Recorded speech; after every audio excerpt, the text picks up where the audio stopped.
From athletes to authors, entertainers to innovators, we connect with those who help shape our culture.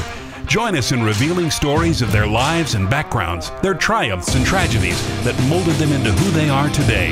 Authentically off-script and personally illuminating, this is Audibles with Jason Scarborough. Coming up next on Audibles, Ole Miss Athletics Director Keith Carter.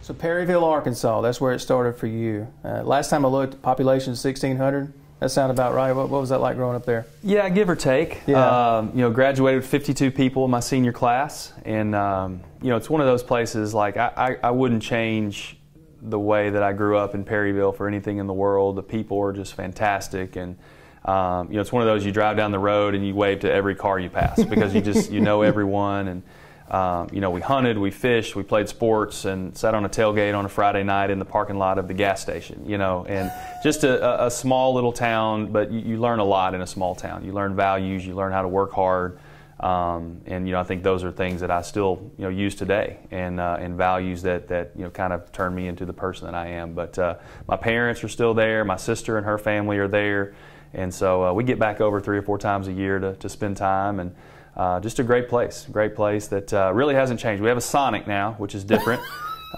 We do have a Sonic, and when I was growing up, we did not have that, so that would have been a game changer in high school. But it's a great place. Is this a one red light town? I mean, because you got tons of those kind of towns here in Mississippi, so yeah, no red lights. We don't have a red light. We don't have a flashing yellow light. It's just small. There's one intersection, and again, you'd hang out on the tailgate on a Friday night, or you'd go to Conway or Marlton, which was 30 minutes away to see a movie or something like that. But again, I think you learn a lot there. You build great relationships, and relationships that I still have to this day. Do you think that growing up in a small town like that kind of helps cultivate us as we're younger? Do you think that kind of helped, like in your situation, did it help Keith Carter become Keith Carter in a better sense than growing up like in a big city? You grew up in a small town. I think sometimes that helps people kind of mold them and help them later on in life. Do you feel that growing up in a small town kind of helps you a lot better than growing up in a big town would have? Well, it's probably hard for me to say because I didn't grow up in a big city, and I know there's certainly values and things you learn growing up in a big city as well. But for me, I do think you maybe have to work a little harder. You had, like for example, with basketball. You felt like you had to work a little harder to be seen, to get an opportunity, to do those type of things. I mean, we were a 2A school. Not a lot of scouts coming to Perryville. And so you had to kind of get out and do some AAU and do some things there. But I just think that there's values that you learn. I mean, for spring break, we worked. We jump on a construction crew or do something to earn some extra money, or just some of those things that you remember doing, as a kid and as a teenager, and watch your parents work hard and learn from those type of things. And I don't think there's a day that goes by that I don't kind of reflect back on my upbringing and those values and morals and characters that my parents and others in our community, helped instill in me. So what was your family like growing up? What was that like in the Carter household in Perryville? Pretty normal. We were kind of middle class. My dad was a banker, and my mom, she actually was a stay-at-home mom most of my life. And then actually my junior year of high school, she started working at the high school. And I think she did it just to spy on me, I'm pretty sure. But just, great family upbringing, Christian upbringing. One sister that was 4 years younger than me. And like I said, played sports and hunted and fished, whatever was in season, and just kind of the country lifestyle, we thought the folks from Little Rock were city folks, and 40 minutes away, but it was good. And again, I think that there was just something about the relationships and the values that you learn, and friends have common goals and common things that you do, and it was just fun. It was good. And always when we roll into Perry County, kind of you feel that same feeling because it hadn't changed a whole lot. Things are very much the same. The people have gotten a little older and look a little different, but you love the fact that those are the things you learned growing up and still do today. Don't go anywhere. Audibles returns in a moment here on the Spirit Media Network. During times of uncertainty, It's comforting to know we have a healthcare system in our community that's been committed to supporting us for well over a century. In this current time, we are standing together, and our bond is stronger than ever. KDMC, caring for our community like no one else can.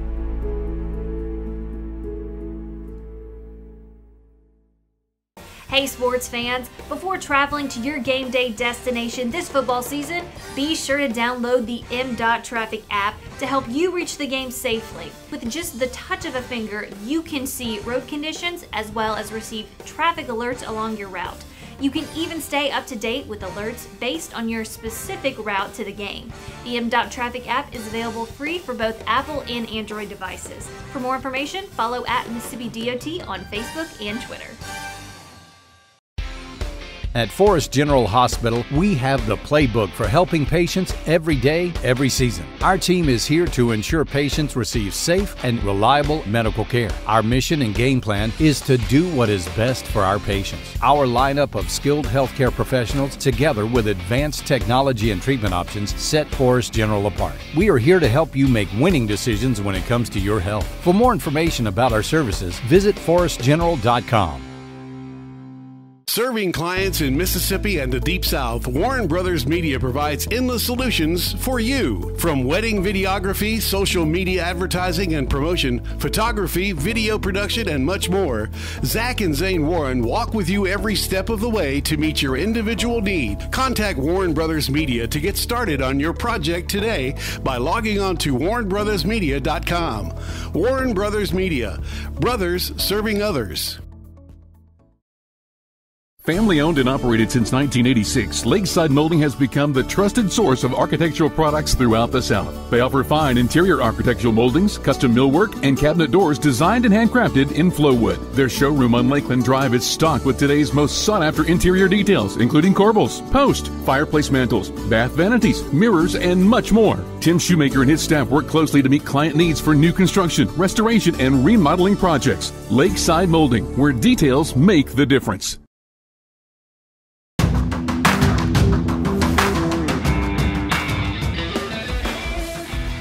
You say that you got your athletic ability from? Is it a long line of Carters that are great athletes? Is there someone specific that you get your athletic ability from? I got to be careful here. My dad is 5'7". Oh. And his dad was 5'3". So my height does not come from my dad's side of the family. My dad was a very good athlete, played sports in high school, and was a really good baseball player. My mom is 5'7", and her dad was about 6'5".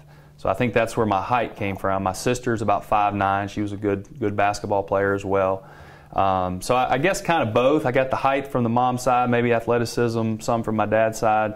But the first question people ask when my dad and I are together is, are you sure? Are you sure about this? Because he's so much smaller than me. But I think just early on, baseball is kind of that first sport that you can play when you're 5 or 6 years old, and that was always my dad's favorite sport and the one he was the best at. So got me involved in baseball, and I still love baseball. Probably would tell you it's my favorite sport. So played baseball, and then as I got a little older and got into 9th or 10th grade, realized that basketball, there might be a future there and get a chance to maybe go to college and play, and just had a good time with it. Very supportive parents. Driving in a car from Perryville to Las Vegas for an AAU tournament, to Dallas, to Atlanta, so many different places just to support what we were doing and give us an opportunity to be successful. And, obviously had a great opportunity and was able to come to Ole Miss and capitalize on that. Y'all still have debates on who the best athlete is in the family? Are those debates still ongoing? My sister actually was a really good athlete.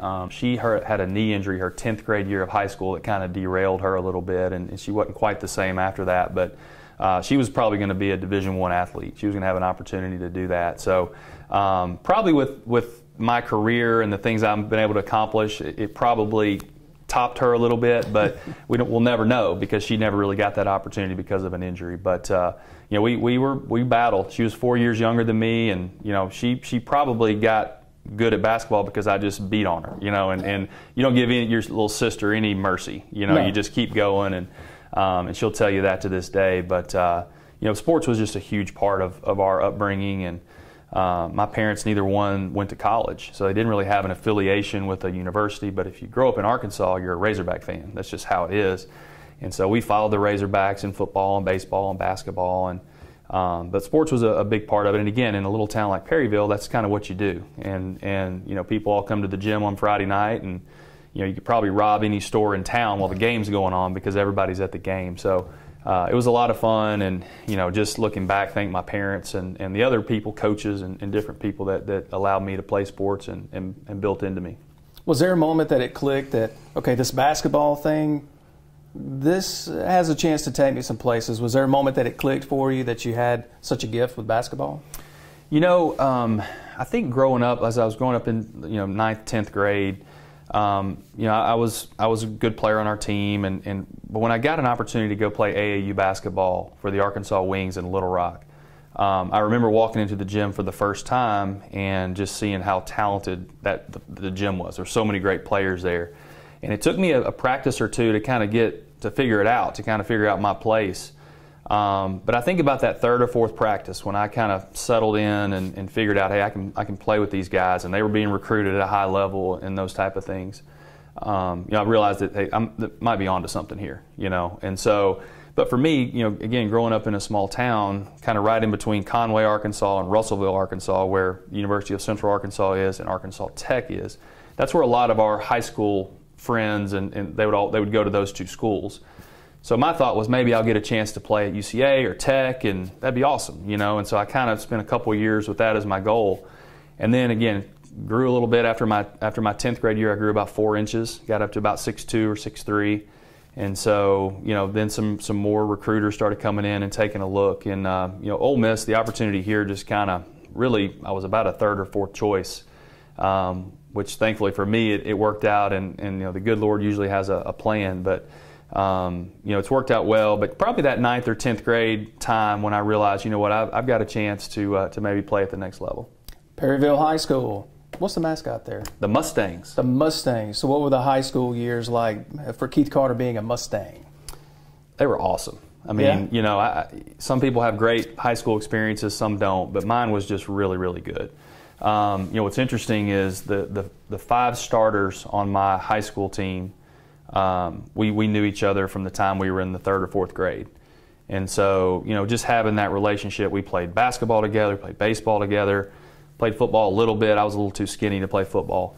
But, you know, just having those relationships of, you know, those sports and doing those things was really, really good. You know, academically, I was okay. You know, one of those things. Probably put a little too much focus in the gym than I did in the classroom, but it was really, really good. And you know, to me, I talk to my kids now who are 9th and 10th grade and just talk about how much fun I had in high school, and really what a positive experience that can be. And I hope they have the same.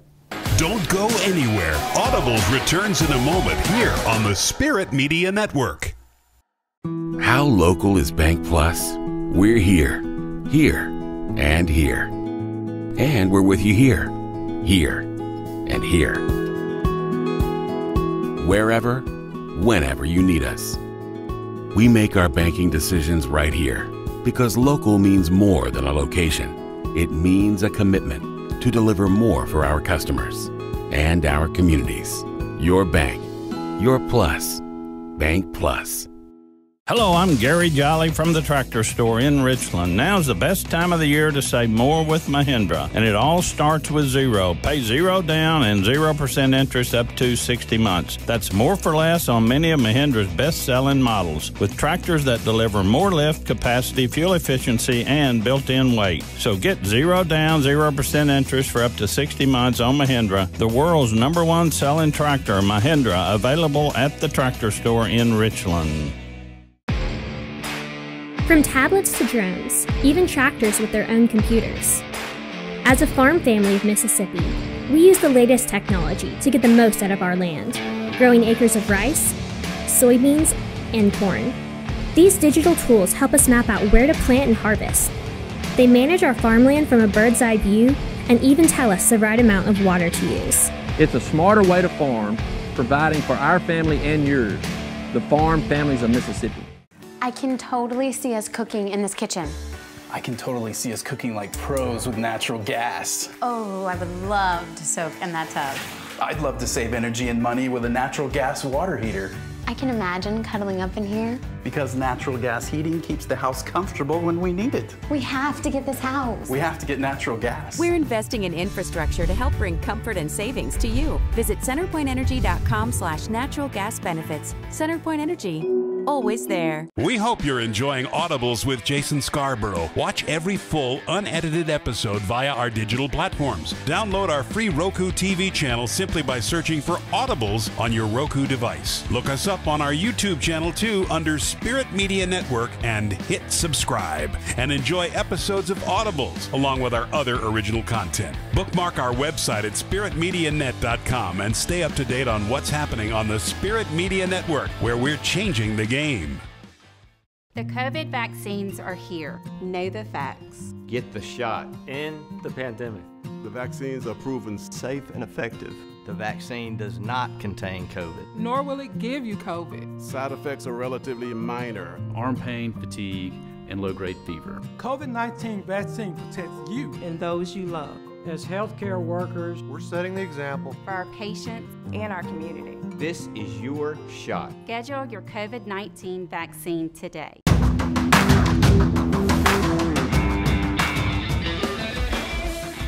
So by this time in high school, you know basketball, you do it very, very well. So your high school career, how would you describe that? Were you, if you had to compare yourself to maybe a player, did you have somebody you compare yourself maybe to in your high school career? You know, Rex Chapman was somebody that people compared me to at times. I could see that. Similar build, similar playing style.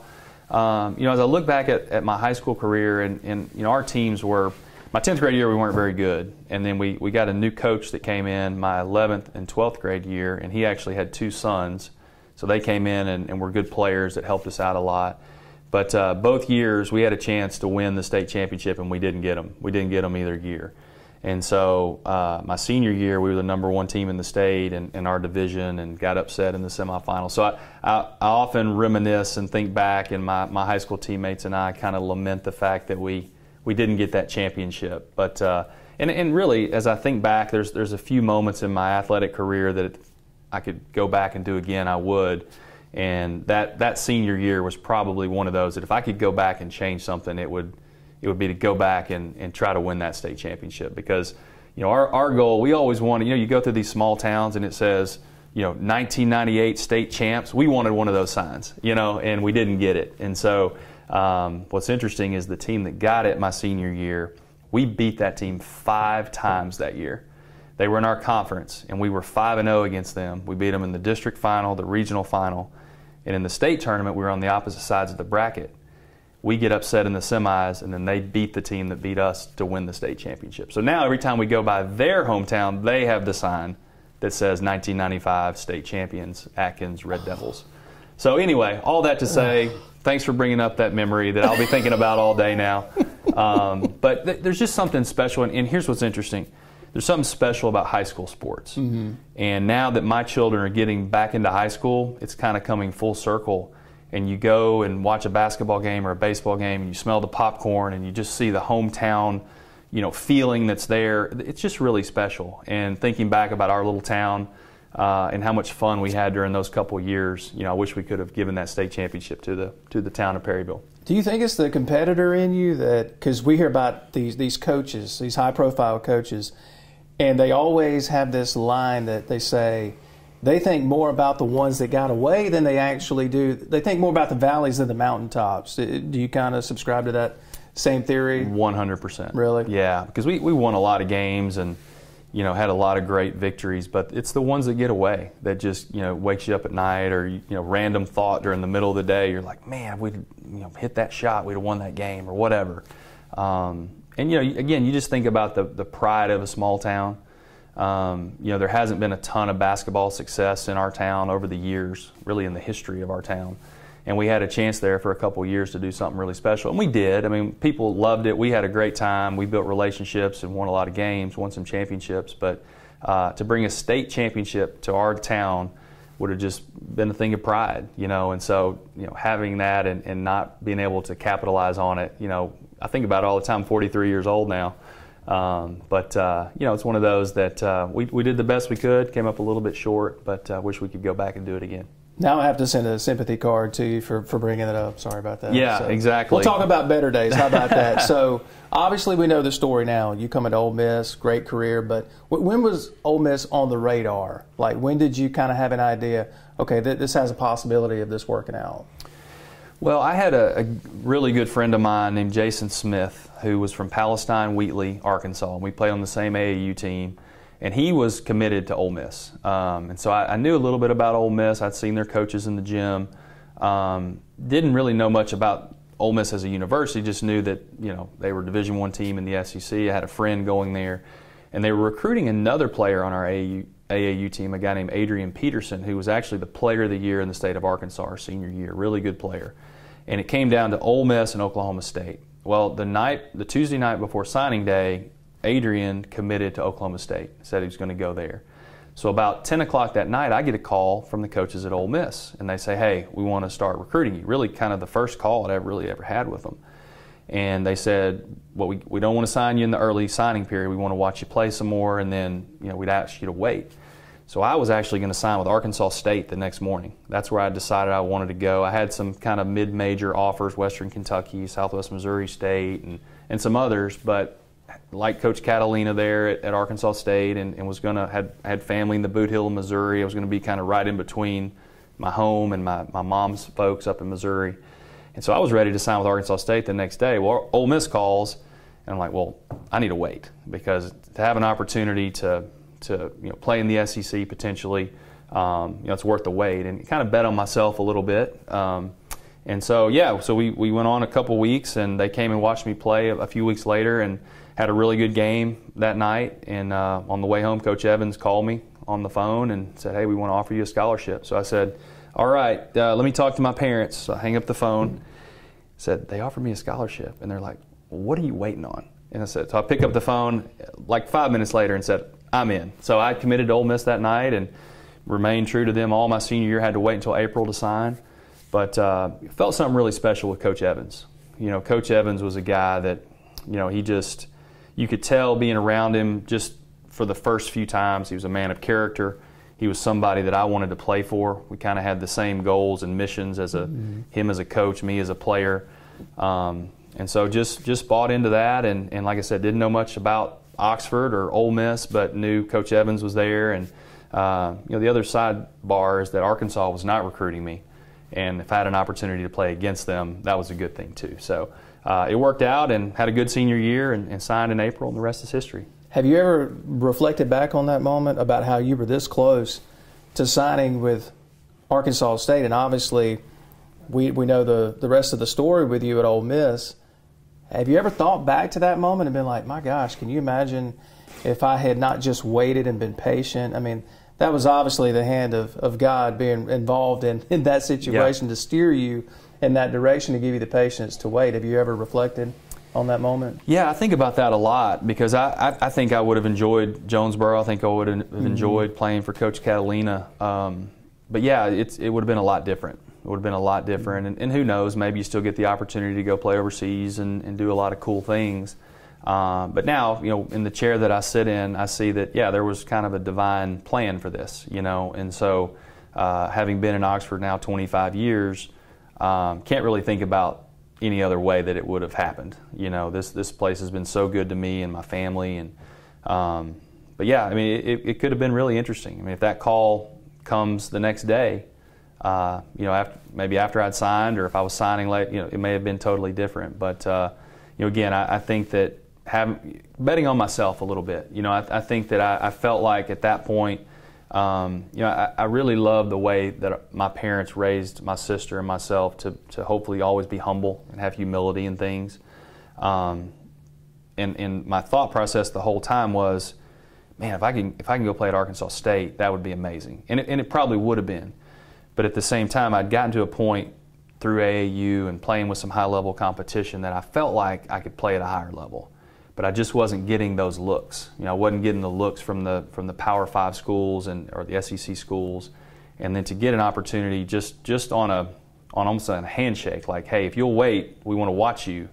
I felt like I had to take that, and so I did, and it worked out. And again, probably could have had a great career at Arkansas State and enjoyed Jonesboro and had a great time, but certainly glad that I waited and ended up here at Ole Miss. Don't go anywhere. Audibles returns in a moment here on the Spirit Media Network. Hey sports fans, this football season, MDOT wants to ensure you get to your game day destination safely. So before you hit the road to watch your favorite team, be sure to download the MDOT Traffic app. The MDOT Traffic app is free for both Apple and Android devices. And remember to drive smart on the way to the game. That means buckling up, obeying the speed limit, and avoiding distracted driving, especially when traveling in work zones. For more information, follow @Mississippi DOT on Facebook and Twitter. At Forest General Hospital, we have the playbook for helping patients every day, every season. Our team is here to ensure patients receive safe and reliable medical care. Our mission and game plan is to do what is best for our patients. Our lineup of skilled healthcare professionals, together with advanced technology and treatment options, set Forest General apart. We are here to help you make winning decisions when it comes to your health. For more information about our services, visit forestgeneral.com. Hello, I'm Gary Jolly from the Tractor Store in Richland. Now's the best time of the year to save more with Mahindra, and it all starts with zero. Pay zero down and 0% interest up to 60 months. That's more for less on many of Mahindra's best-selling models, with tractors that deliver more lift, capacity, fuel efficiency, and built-in weight. So get zero down, 0% interest for up to 60 months on Mahindra, the world's #1 selling tractor, Mahindra, available at the Tractor Store in Richland. Family owned and operated since 1986, Lakeside Molding has become the trusted source of architectural products throughout the South. They offer fine interior architectural moldings, custom millwork, and cabinet doors designed and handcrafted in Flowwood. Their showroom on Lakeland Drive is stocked with today's most sought-after interior details, including corbels, post, fireplace mantles, bath vanities, mirrors, and much more. Tim Shoemaker and his staff work closely to meet client needs for new construction, restoration, and remodeling projects. Lakeside Molding, where details make the difference. The COVID vaccines are here. Know the facts. Get the shot. End the pandemic. The vaccines are proven safe And effective. Vaccine does not contain COVID. Nor will it give you COVID. Side effects are relatively minor and include arm pain, fatigue, and low-grade fever. The COVID-19 vaccine protects you and the ones you love. As healthcare workers, we're setting the example for our patients and community. This is your shot. Schedule your COVID-19 vaccine today.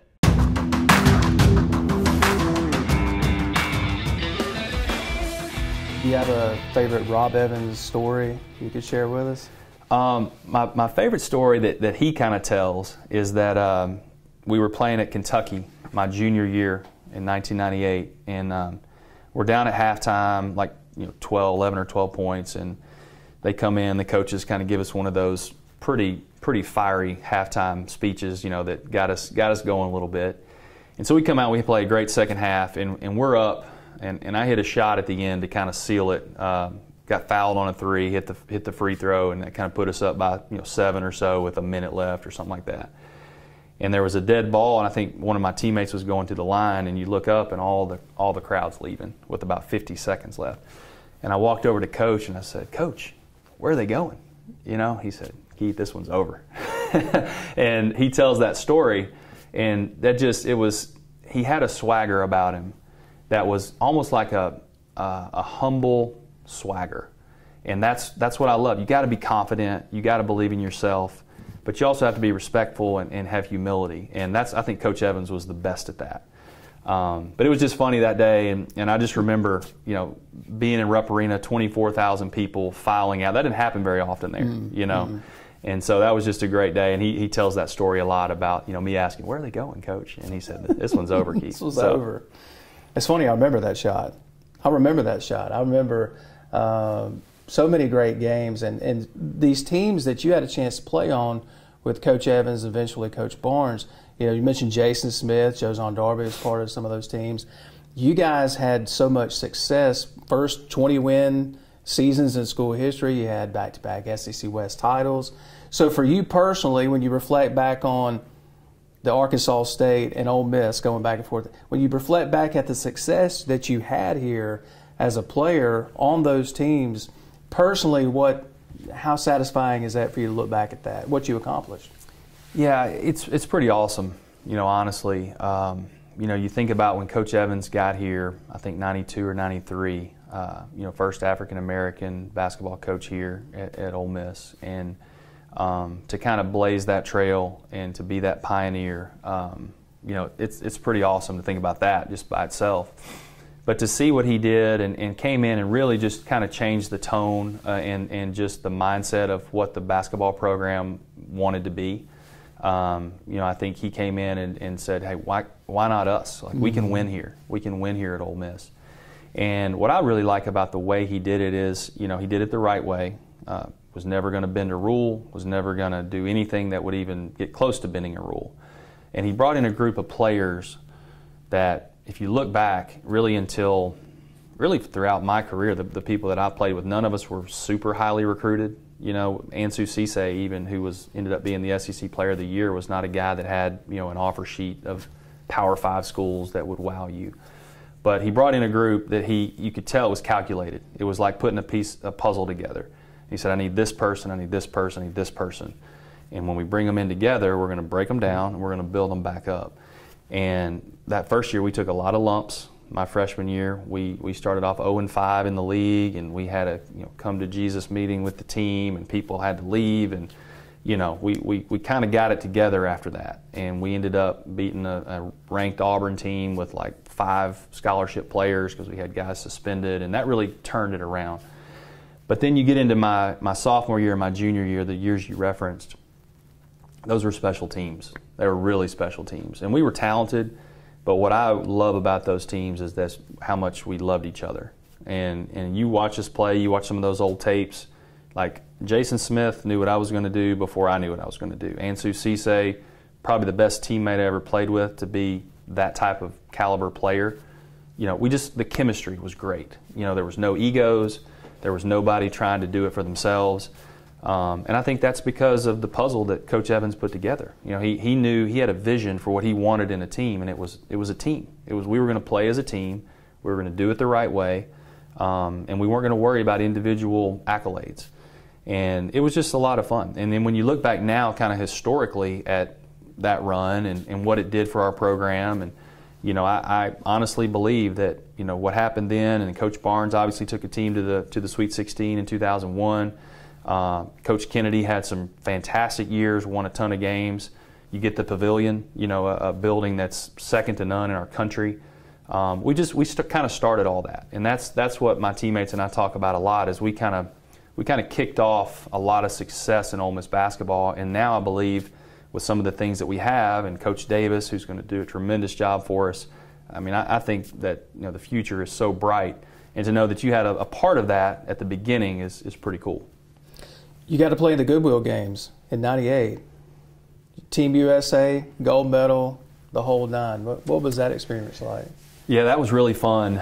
Clem Haskins from Minnesota was the head coach, and Phil Martelli, Milton Barnes on that staff. And it's interesting that group of guys. That was along the time of we were playing against some of the CBA guys. There was a lockout in the NBA that year, so the CBA guys were actually going to the World Championships the same year.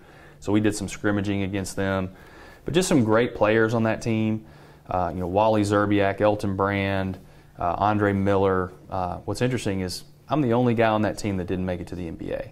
So that's a little negative part of it. But no, I didn't bring that negative. No, you didn't. I brought that up. I brought that up. Yeah. Am I out of the sympathy card now? Yeah. Okay, all good. All good. That was right. self-inflicted. But it was really fun, and you can't really overstate how awesome it is to wear USA on your chest. We're playing in New York, Madison Square Garden. And again, going back to the Perryville talk, 1,200 people to Madison Square Garden, New York City, in the spotlight. Just a great experience. And to win the gold medal, to put that medal around your neck and still have it today, that's something that you never forget. But really thank Coach Haskins and that staff for giving me that opportunity, again, to do something that a lot of people don't get to do. So then you get to play pro ball in Italy for 7 or 8 years. And so were you fluent? Did you have to become fluent in Italian before you arrived there, or was it a deal where you get there and you're kind of learning on the fly? We learned on the fly. Yeah. And my wife and I, we learned after about a month that if we didn't learn the language and we didn't embrace the culture, we weren't going to have a very good experience. And so I kind of learned the language more just through my teammates and kind of learning the rough way. She actually did some classes and learned a little better than I did. But by the time we left, we were pretty fluent, and that helped a lot. I think the Italians on our team really respected the fact that we learned the language. And again, we embrace the culture. I mean, Italy's a lot different than the U.S. And so, from a standpoint of, you have a contract signed, you're supposed to get paid on a certain date. Well, we learned pretty early that if you get paid like 10 days after that date, that's perfectly acceptable in Italy. Well, we didn't know that at first. So we stressed out for the first few months, and I'm on the phone with my agent, and finally you figure out, okay, this is just how they operate. We're going to get the money. And once we kind of figured that out and we're chill with it, we had a much better experience. But the first few months, we were like, yeah, we're getting out of here. We're packing our bags. We're going home. We're not getting paid. And my agent and some of my Italian teammates were like, just relax. It's going to be okay. One of the first words we learned there was domani, which is tomorrow, because they always want to do something tomorrow. And we're like, no, we actually want to do it today. We need to do this today, OG. And so, but it was great. So many great people there that took really good care of us. And as our family's getting a little older, we want to take our whole crew back over there here pretty soon to spend some time. I haven't been back since 2009. And so we're excited to go and spend some time with friends over there. You still know a little Italian? How do you say hotty totty in Italian? Can you say that? Yeah, I think that's just hotty totty. Just I think that's universal. It's universal? I think that's universal. Okay. I think that would go well. Now, you'd probably have to explain it a little bit, but I don't know that there's a translation into Italian for hotty totty. Don't go anywhere. Audibles returns in a moment here on the Spirit Media Network. Serving clients in Mississippi and the Deep South, Warren Brothers Media provides endless solutions for you. From wedding videography, social media advertising and promotion, photography, video production, and much more, Zach and Zane Warren walk with you every step of the way to meet your individual need. Contact Warren Brothers Media to get started on your project today by logging on to WarrenBrothersMedia.com. Warren Brothers Media. Brothers serving others. Our favorite venues, watching our favorite teams while tailgating with the best fans in the South. We're all back to full capacity this fall. That's why now is the time to book your stay for your favorite college football weekend at Mississippi's premier full-service bed and breakfast. Kay Tyler and the staff at Cart Barn Inn will meet every expectation of you, your family, and your friends. Call and book your reservation today at 662-983-7829 or log on to cartbarninn.com. Cart Barn Inn, cozy luxury in a brown paper bag. We hope you're enjoying Audibles with Jason Scarborough. Watch every full, unedited episode via our digital platforms. Download our free Roku TV channel simply by searching for Audibles on your Roku device. Look us up on our YouTube channel too under Spirit Media Network and hit subscribe. And enjoy episodes of Audibles along with our other original content. Bookmark our website at spiritmedianet.com and stay up to date on what's happening on the Spirit Media Network, where we're changing the game. When it comes to cooking meals, drying clothes, heating water, and my home, nothing beats natural gas from CenterPoint Energy. It's my most affordable energy option. It costs less to use than electricity, propane, and heating oil. So if you already have natural gas, keep it. If you're replacing an appliance, choose it. Natural gas, your best choice. Safe and affordable, rest assured. For more on the benefits of a natural gas home, visit centerpointenergy.com/natural gas benefits. CenterPoint Energy, always there. During times of uncertainty, it's comforting to know we have a healthcare system in our community that's been committed to supporting us for well over a century. In this current time, we are standing together, and our bond is stronger than ever. KDMC, caring for our community like no one else can.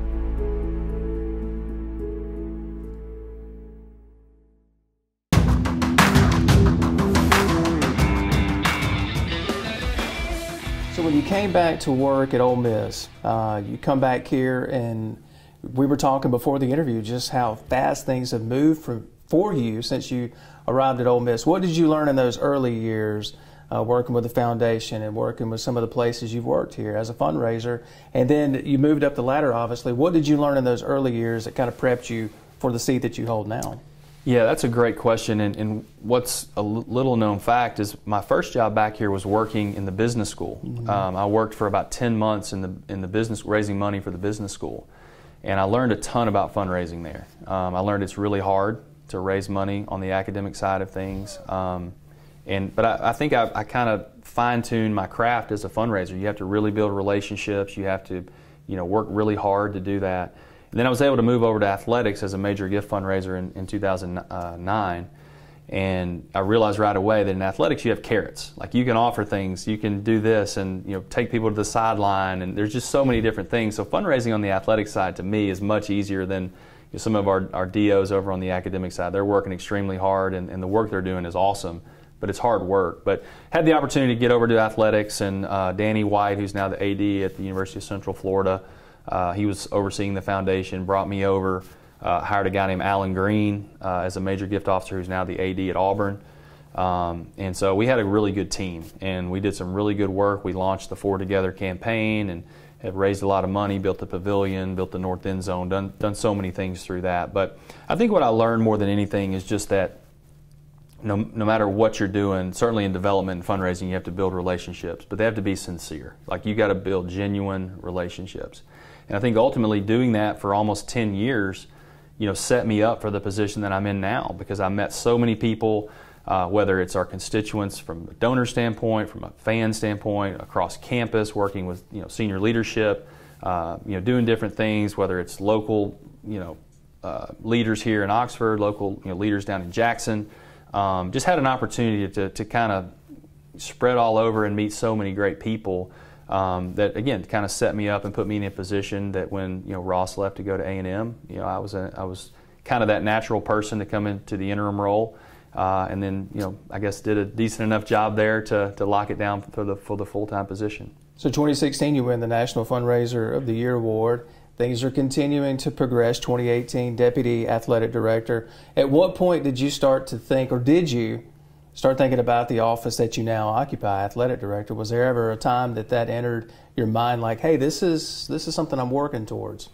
Yeah, for me, I always wanted to be an AD. I mean, probably not right when I got in the business, but shortly after, and I kind of figured out the way it all worked, I knew I wanted to be an AD. My thought was I was probably going to have to leave Oxford at some point to go to a mid-major and get some experience, and then hopefully come back to Oxford at some point. But just the way that it worked out, I had some opportunities along the way to pursue those type of positions or deputy positions at other universities, and got close a couple times to leaving, and but just felt like wanted to be here. Loved working with Ross. Ross was really good to me and gave me a lot of opportunity and freedom to do some really cool things here and be involved in a lot of the decision making. And then Ross calls me one day, and I remember we were at the SEC baseball tournament. I was there.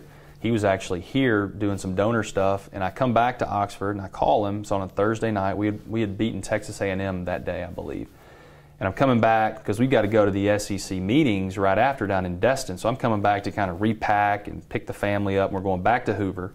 So I call Ross and I'm like, hey, great game today. If you want to ride with us or follow us tomorrow or whatever. And he's like, well, hold up. He's like, I'm actually going to be the new AD at Texas A&M. And so I find out at like 6 o'clock that night, and before it goes public just a couple hours later. And so obviously, head starts spinning a little bit, and that's when I kind of realized that this could happen. Like I feel like I'm in a position that I might get the opportunity to be the interim. And if that happens, then obviously you're a candidate. You're a candidate for the long-term job. And so it kind of happened very quickly, and obviously very happy for Ross. Great opportunity for him, but wasn't probably anticipating it happening that quickly, because Ross had been here about 7 years and figured he might be here a little longer. But yeah, it kind of happened quickly, and obviously from that point in kind of late May, then it moved very quickly into the interim piece, and then 6 months later you get the opportunity to hold it down. So go back to that moment in November when, and I've watched the press conference, it was an impressive press conference. I'm not saying that just because you're sitting here, but I mean, you hit every single point that you could possibly hit in an introductory press conference. So going back to that moment now that we've detailed your upbringing, everything, all the days, AAU ball, you go back to that moment now, what goes through your mind?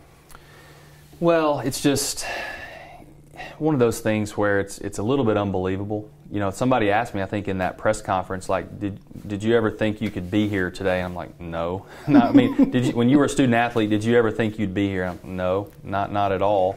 And what's interesting too is I actually found out the Thursday night from the chancellor before that press conference at 1 o'clock on Friday that I was getting the job. So I had to go home and write that speech basically all night.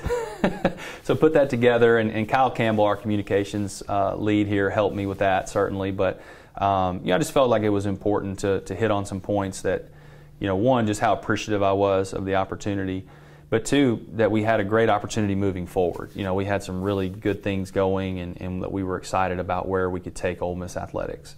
But yeah, it's full circle. When I think back as a student athlete, and I'm a little bit ashamed that I didn't know more about the inner workings of intercollegiate athletics. I look at some of our student athletes now that are on our SAC committee or volunteering to do different things, and they're just much more involved than I was. And back then I think I was going to class, I was going to school, I was going back to Perryville some to see my folks, and just didn't get as involved as I should have, or tried to get as much knowledge as I should have of what exactly happened in an athletic department.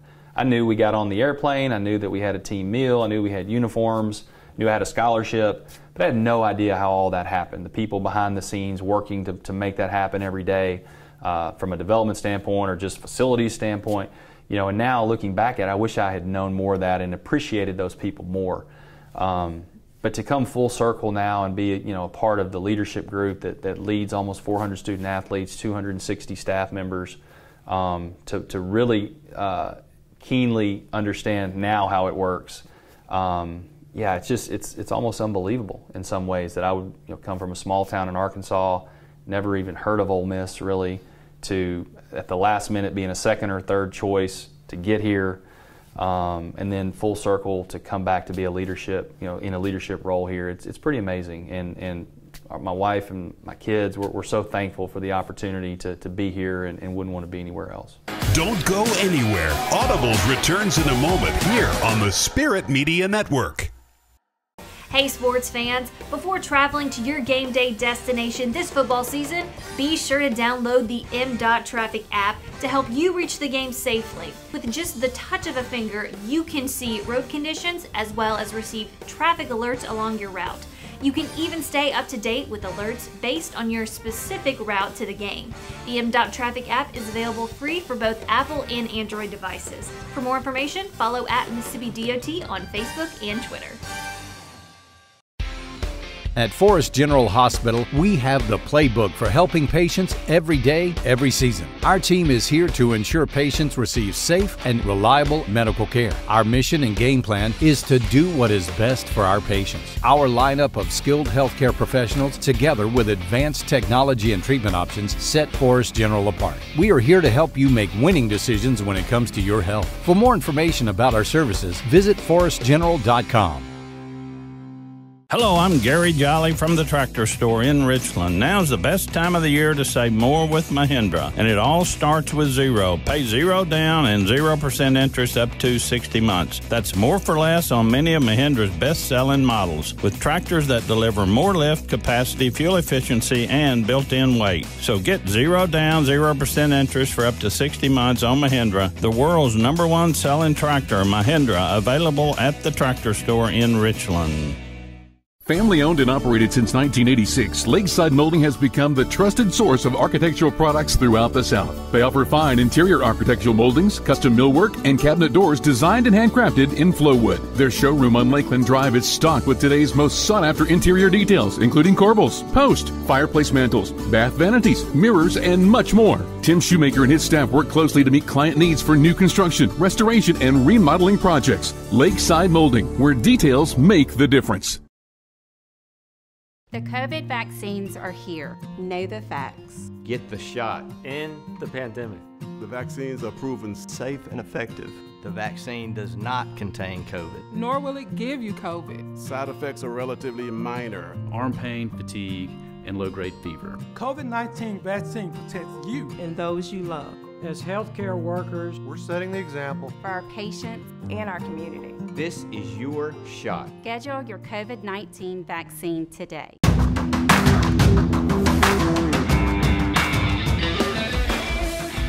So, I mean, you didn't waste any time getting to work.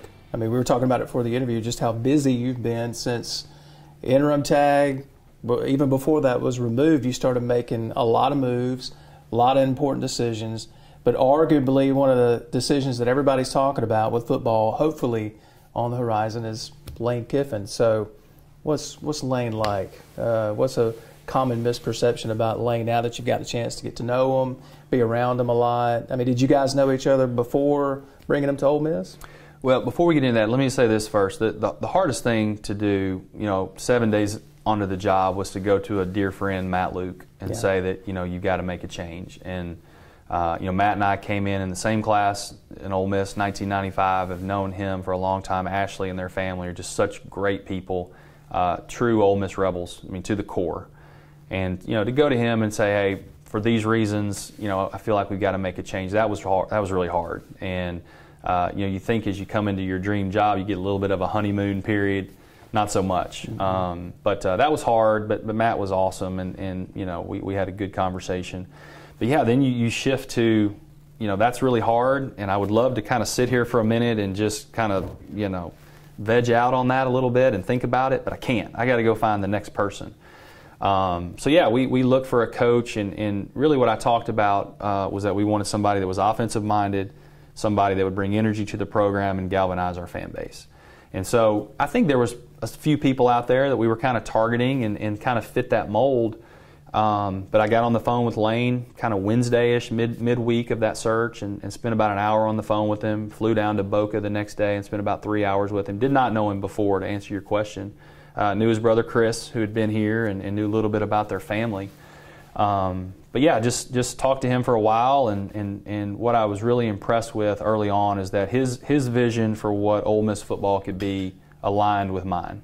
It really was, you could tell by the way he was talking that he felt like he could come here, build something really special, and win championships. He realizes that the SEC West is a really hard place to do that, but it also gives you a great opportunity and a great platform to go to Atlanta and play for a national championship potentially. And so we talked a lot about that, and then we certainly talked about his journey and some of the things that were out there. And I think what I got comfortable with is that he had matured. There were some things that he learned along the way. We all learn things along the way. But I felt like he really talked a lot about how this opportunity was the one he wanted. He wanted to come here, do things the right way, build a great program. He talked about, not wanting to come and use it as a stepping stone. He wanted to be here and build a program the right way for the long term.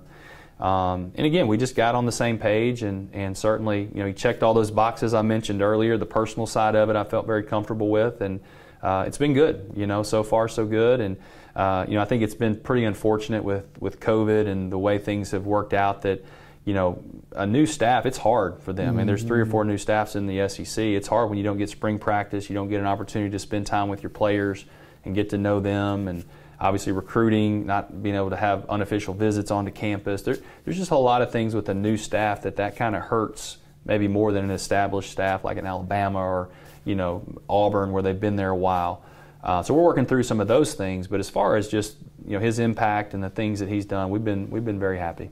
All right, so what's Keith Carter like at home? What do you do when, and we talked about your schedule and all the things that have been dumped on your plate since you became interim AD, and now that you're full-time AD, it's just one thing after the other. So what do you do just to unwind, unplug, and just try to relax if that's possible? Yeah, well, love family. Try to spend a lot of time with family. Got my wife and I have a 15-year-old, a 14-year-old, and a 6-year-old. So they keep us pretty busy with their activities, and usually she's the one kind of getting them to and from practice and being that taxi service. But I usually make the games and the competitions and all that. So that we love all that. I love to get outdoors. Love to hunt and fish. COVID-19 I've always tried to take the positives, certainly from the fact that, a lot more dinners at home with family, you're getting to spend time and doing those type of things. But COVID-19 was actually good for me. I'm a big turkey hunter. I love to hunt for turkey. And so it actually fell right during turkey season in the spring. So I was able to get out some mornings and chase the wild turkey, which is fun. Nice. But I just love getting away. We got a little piece of property about 30 minutes south of here that we go down and fish and ride the Ranger and hang out. We're actually putting a swimming pool in our backyard, so a little more family time there, hopefully, once that's done. But just a pretty simple guy. I don't really need a lot, and my wife is from Tunica, Mississippi. She's kind of a country girl as well, and we just enjoy being together and doing things together. Have some close friends that we hang out with a lot. So again, pretty simple guy. At the end of the day, sometimes when I'm kind of in my element here and you're having to wear a suit and all that, I kind of look at myself and I'm like, what am I doing? I'd rather be out on the pond, bass fishing or something. But it's good, and I think that's one great thing about Oxford. You can do all the things you need to do as an athletics director. You have all the resources right here on campus, and certainly we want to do that at a very high level. But if you get 3 hours free time, you can drive somewhere and find a lake or do something that's cool. And kind of back to what you're talking about, growing up in a small town, Oxford's kind of like that. Mm-hmm. It's a place that you get to know people and build good relationships and do some fun things. So that's kind of what we like to do. Do you see any of your kids following in your footsteps maybe? Have you spotted anything in your kids yet that say, okay, they might be the next shooting guard at Ole Miss, or maybe the next quarterback at Ole Miss, or something along those lines? Yeah, they all love sports. Yeah. I think that's something we'll do. I don't know if we've got a D1 athlete in the family, but we'll keep working at it and keep playing hard. They enjoy a lot of the same things we do. My son likes to get out and hunt with me, and my daughter, she loves to fish and hang out and just do simple things. I think that's the thing I want to instill in them more than anything is while our lifestyle is probably a little different than the one I grew up with in a small town, and not being around a college campus and all those things, but you want to teach them the same values. You want to teach them kind of what you grew up with, and you want to pass forward what my parents and my wife's parents have told them, and the way you need to live your life, and like I said, be humble and do all those things. So I feel good about that. They're in a good place, and it's been interesting the past year with some of the spotlight and the scrutiny on me. It's been tough on them at times, and probably I think if you ask anybody who's in the spotlight, a lot of times the person themselves are okay. That's what we signed up for. That's what we do. But you worry about your wife, you worry about your kids, and now with social media, things that get out there, and we want to keep an eye on that, because at the end of the day, just because I'm the AD at Ole Miss, I'm still the same person, and I want them to be the same people that we want them to grow up to be. So those are some values and things that we try to stress and emphasize, and hopefully, ultimately our number one job is to be good parents to our children, and that's what we want to do. Don't go anywhere. Audibles returns in a moment here on the Spirit Media Network. We hope you're enjoying Audibles with Jason Scarborough. Watch every full, unedited episode via our digital platforms. Download our free Roku TV channel simply by searching for Audibles on your Roku device. Look us up on our YouTube channel too under Spirit Media Network and hit subscribe. And enjoy episodes of Audibles along with our other original content. Bookmark our website at spiritmedianet.com and stay up to date on what's happening on the Spirit Media Network, where we're changing the game. Our favorite venues, watching our favorite teams while tailgating with the best fans in the South. We're all back to full capacity this fall. That's why now is the time to book your stay for your favorite college football weekend at Mississippi's premier full-service bed and breakfast. Kay Tyler and the staff at Cart Barn Inn will meet every expectation of you, your family, and your friends. Call and book your reservation today at 662-983-7829 or log on to cartbarninn.com. Cart Barn Inn, cozy luxury in a brown paper bag. This may not look like a typical farm, but our plants bloom in every corner of the state. From flowers to decorations, to fruits and vegetables, even homemade jellies and jams, we take pride in producing the best for you. You may ask why we do this. Like my parents, we love what we do and plan to pass on our family business to future generations. It's our way of life, providing for our family and yours, the farm families of Mississippi. The COVID vaccines are here. Know the facts. Get the shot. End the pandemic. The vaccines are proven safe and effective. Vaccine does not contain COVID, nor will it give you COVID. Side effects are relatively minor and include arm pain, fatigue, and low-grade fever. The COVID-19 vaccine protects you and the ones you love. As healthcare workers, we're setting the example for our patients and community. This is your shot. Schedule your COVID-19 vaccine today. Hey sports fans, this football season, MDOT wants to ensure you get to your game day destination safely. So before you hit the road to watch your favorite team, be sure to download the MDOT Traffic app. The MDOT Traffic app is free for both Apple and Android devices. And remember to drive smart on the way to the game. That means buckling up, obeying the speed limit, and avoiding distracted driving, especially when traveling in work zones. For more information, follow at Mississippi DOT on Facebook and Twitter.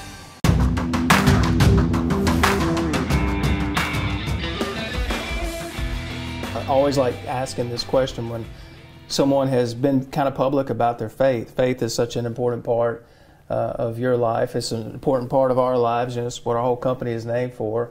How important does faith play a role for you just in running an SEC athletic department? That's got to be tough, and you talked about bringing your kids up with values and morals. So what does faith mean to you? Well, I think it means everything. You know, I think you've got to base your whole life around something. Mm-hmm. And for me, it's around my faith, and certainly do a better job sometimes than others of showing that. But I think, I hope that our department and the people that I'm around see that, I may not flaunt it or put it in your face, but hopefully by my actions, they see that there's something there that's bigger than myself. And I think that our greatest example of servant leadership was Jesus, and I think that's where I want to be perceived by our staff as somebody who is the leader and will make hard decisions. But at the end of the day, if we got to do something and get down and get dirty, I'm willing to help with that too. And that's at the end of the day, that's what I want, and that's the legacy that I want to leave here at Ole Miss, is that we were servant leaders for our student athletes, for our staff. We want to provide resources and do all those things, but at the end of the day, you want to leave a legacy that people will remember. And I think they'll remember championships, and they'll remember, a lot of these things, what our budget was in this given year, but they're going to remember how you treated them. They're going to remember how, you were to them, and that personal relationship. So to me, that's very, very important. All right, so if I get in the car with you right now, what are we listening to? Are we listening to a playlist? Are we listening to a podcast, or a little balance? What's Keith Carter or if I'm not in the car, is there a guilty pleasure music for Keith Carter that he listens to when no one else is in the car? Yeah, what a great question. I listen to a little bit of sports talk radio. Sometimes it just gets to be too much for me, and when I get in my car, I've been doing it all day, I kind of want to get away from sports or things that are going on. But probably 95% of the time I've got it on a country music station. Big country music guy. I've really gotten into lately some of the stuff I grew up on, like some Brooks and Dunn and Tracy Lawrence, who's an old Arkansas native as well. Texas Tornado. That's right. He's got a long list of great songs. So I'm kind of on that train right now. Okay. But I like the new guys too. I like Aldine and Swindell and some of these guys. I guess the bro country that you call it. That's what some people call it. But I'm a country music fan, and I like all music. Don't get me wrong. If something comes on the radio and it's got a good beat and a good tune, I'm in. But probably country music most of the time. I like it. So now that you reflect back, what would Keith Carter now tell Keith Carter back in Perryville, Arkansas? What do you think Keith Carter back in Perryville, Arkansas would think about Keith Carter where you sit now? It's interesting because I think that I think those two people would recognize each other from a standpoint of, again, hopefully the values and the character and those type of things are the same. Whether you're the 18-year-old in Perryville or the 43-year-old in Oxford now, hopefully a lot of that's the same. But everything else is pretty different, and that's as you look back on it and you look down the road that the good Lord puts you on. It's pretty amazing sometimes how you would have never imagined. A lot of the things that you wish for and hope for aren't anywhere close to what you end up with. You know, they're much better. And so, yeah, I just think if I'm looking back to the 17-year, 18-year-old, I would say, man, you're in for a heck of a ride, you know, and you don't even know it yet. But I think now looking back, you know, there's some things that I wish I'd done maybe a little differently, or you know, some things that, you know, maybe it had changed. But you know, we've just been blessed. I mean, that's just the bottom line. I mean, sometimes you can overthink things and say, why did this happen, or how in the world did it? But we've just been blessed. I mean, we've had so many great opportunities, and you know, even from, you know, Perryville, Arkansas to go. I've been to China to play basketball. I've been to Australia to play basketball. I've been to, you know, obviously 6 years in Europe. Just things that I would have never done without sports. And you know, for me, that's kind of my inspiration in my leadership role now, because I know there's young people coming into our program every single year that are from small towns, that don't have great economic backgrounds, that, you know, this is their opportunity. This is their opportunity to shine. And for us, we have to give them everything possible to be successful. And, you know, 98% of our student athletes are not going to play pro sports. But guess what? We can get them a meaningful degree so that when they go back to, whether it's their small town or they go to a big city, they're prepared and they're ready for that, and they can have a great career. And obviously the 2% that make it to pro sports, we want to support them as well and give them the opportunity to do that. But we have a big responsibility. You know, being a kid, and I use that term affectionately, but being a 17, 18-year-old kid, young person, it's harder now than when I was 17 or 18. It's a lot harder with social media and just so many pressures that are going on, so many different issues that, you know, we're dealing with in today's society. They need resources. They need somebody to support them. You know, I mentioned earlier our biggest goal in our household is to be great parents. Well, I almost feel like that sometime in my job too. That a lot of these young people, some come in without a father figure in their life, some come in with different scenarios, and you know, I want to get to know them, I want to help them. And you don't get to every one of them. You don't build a great personal relationship with every single student athlete, but you can with a lot. And I think that's just our goal. That's our job every day as a staff and as coaches, that we want to make sure that as they come in, we're giving them everything they can to be successful. And at the end of the day, they know that we don't just care because they can play a sport. We care because they're in our program and we want them to be successful long term. Final question for you. If there's a young student athlete or someone who wants to become a student athlete, a high school kid watching this, and they see the path that you've taken, the successful path that God's led you on, Perryville, Arkansas, athletic director at Ole Miss, what would you tell those folks that are watching, those kids that are watching, and they want to know, how can I get there one day? Just persevere. You know, I think that, you know, and I felt this some growing up in a small town. You feel like maybe I'm not going to get the opportunity. You know, I may not be seen. And especially now, kind of to the point I just made, things are different now. Like if you work hard and you put yourself out there, somebody's gonna find you. Mm-hmm. Like just keep playing, keep doing the things that you know will make you successful. You know, I think again with social media, make sure that you're just always thinking about what that next post or what that next whatever could bring for your future. Because I've seen a few that have just been derailed by things that we're innocent in nature, but it just turns into something bad. So, but I just think everybody has an opportunity, and so don't diminish if you're from a small town or, you know, if right out of high school you don't get a chance to play Power 5. You know, you may still get an opportunity. Go to a junior college. Go to get an opportunity to keep playing. But at the end of the day, just kind of trust yourself and bet on yourself and work hard. And if you do that, you know, you're going to get an opportunity. You're going to get an opportunity, and certainly if there's, you know, someone listening that wants to come to Ole Miss and, you know, talk to me about opportunities, I'm always ready to do that, because there were a lot of people that built into me on the way up that helped me get to where I am. People don't get to leadership positions by themselves. They do it because they surround themselves with a lot of great people, whether it's coaches, whether it's parents, whether it's coworkers. You know, surround yourself with good people, because that's a big part of it too. Look, your schedule is insane, and we've been trying to get together for a while with all the stuff going on. Thanks for taking some time with us today. Absolutely, I've enjoyed it. You've hit some questions that have made me think, and it's been fun. So thank you very much. Look forward to seeing you again. Yep, sounds good.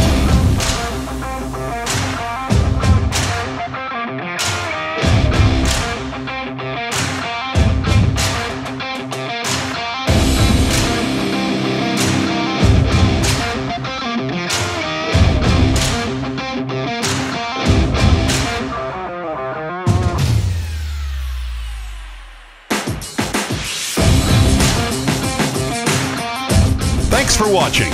We'll see you next week for another episode of Audibles with Jason Scarborough.